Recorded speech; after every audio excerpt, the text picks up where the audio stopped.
और भी बहुत सारे मुद्दे हैं, जैसे कि कैंटीन का मुद्दा है, शेड का मुद्दा है। साथियों, एनसीआरएस लगातार अपनी निगाह बनाई हुई है और हल कराने का काम करेगी। कुछ साथियों का बीच में ये बात आई थी कि हमारा एनपीएस में गड़बड़ी है, हमारा नाम सही नहीं है। कुछ साथियों का कहना था हमारी मदर का मेडिकल कार्ड नहीं बन पा रहा है। तो साथियों, संकोच करने की जरूरत नहीं है, एनसीआरएस तो काम खोजती है। आप काम देने का काम करें, संगठन आपका काम निश्चित तौर पर कराने का काम करेगा। रही बात साथियों एनपीएस की, तो एनपीएस एक ऐसा कोड है जो इन्हीं लाल झंडे वालों की देन है और हम लोगों के मत्थे पे मर दिया गया था। इन्हीं के पूर्व अध्यक्ष उमराव मल पुरोहित ने गुपचुप तरीके से साइन करके एनपीएस हमारे माथे पे मर दिया था।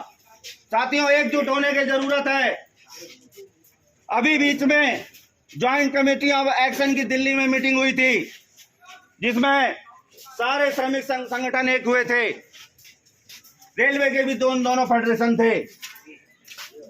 एआईआरएफ के महामंत्री बोले कहां तक क्या किया जाए, आप लोग अपनी राय दीजिए। वहां पे एनएफआईआर ने सीधे बोला हमें कोई जरूरत नहीं है, सर सारे संगठन साथ देते हैं तो ठीक है, नहीं तो एनएफआईआर एनपीएस के लिए एक तरफा लड़ाई लड़ेगा, चाहे इसके लिए हड़ताल पर ही क्यों न जाना पड़े।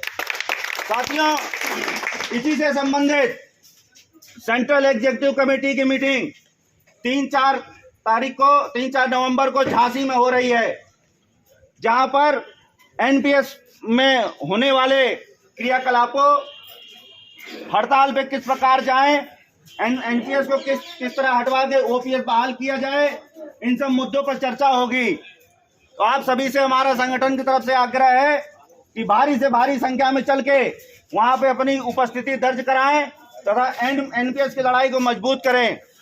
साथियों, इसी परिप्रेक्ष्य में आज शाम 4 बजे से एक रैली का आयोजन भी किया गया है, जो कि अपने गेट से ही शुरू होगी।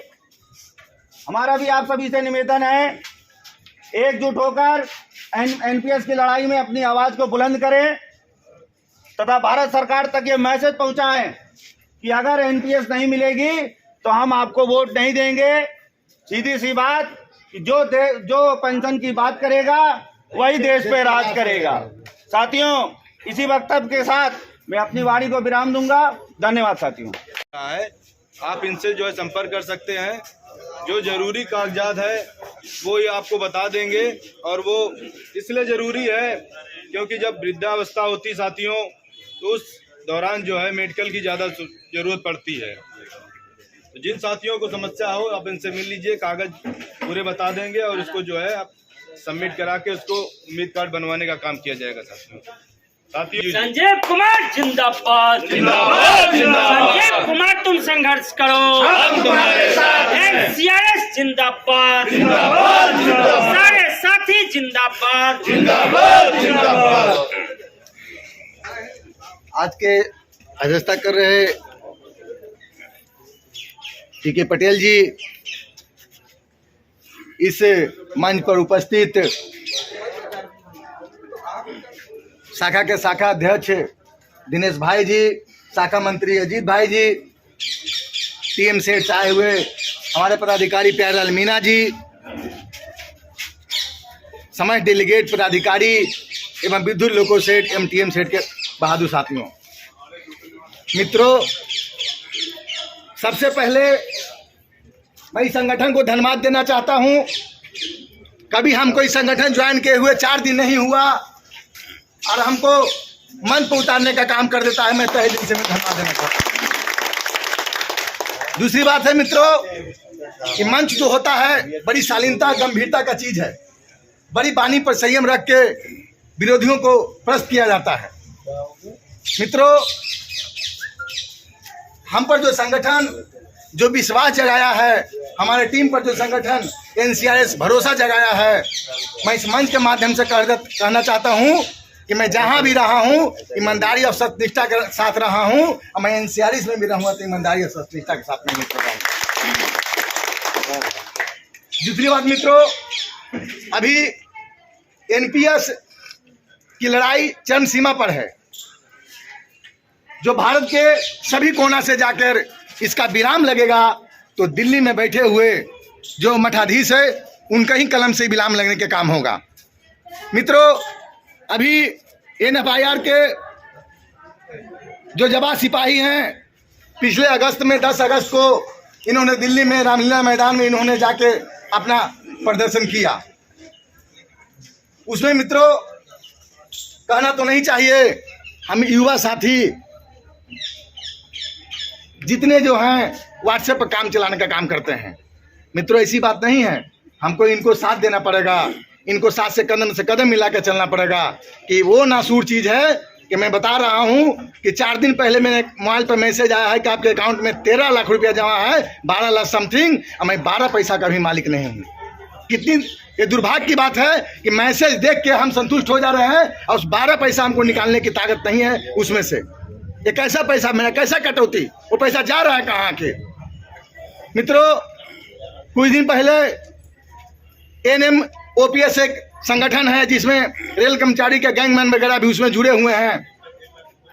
उसमें 2 दिन पहले मेरे एक बहादुर साथी उसमें थे, चंद्रशेखर जी, जो गैंगमैन 18 कैडर के थे, उनका डेंगू से उनका मौत हो गया। उनका NPS में बहुत बड़ा योगदान रहा। जो 1 अक्टूबर को दिल्ली के रामलीला मैदान में गए थे, उसमें मित्रों वो 29 तारीख से जाकर रामलीला मैदान में पोस्टर लगाने का वो व्यक्ति, वो अपना भूख प्यास को मिटाकर वो काम करने का काम किया था। मित्रों, तो कहीं न कहीं हमारे एज के लोग से ज़्यादा लोग NPS के लिए लड़ाई लड़ने के लिए तैयार हैं, और जितने जो 18 से 25 के लोग हैं हम व्हाट्सएप पर देख के काम चला लेते हैं। कैसे चलेगा? ऐसे लड़ाई नहीं लड़ पाइएगा। हमको संगठन कोई भी हो, चाहे लाल झंडा हो, चाहे तिरंगा वाला हो, हमको उनको कदम से कदम मिला के चलना पड़ेगा मित्रों, तभी हम लड़ाई को सफल बना पाएंगे। अकेले चना कोई भार नहीं फूटता है। इसलिए अभी प्रकाश भाई ने कहा कि NCRS की तरफ से उनके ऑफिस के पास हम लोग 4 बजे एकत्र होके और तेजाब मिला और फजलगंज कॉलोनी में हम लोग झंडे नारे के साथ हम NPS का विरोध करेंगे।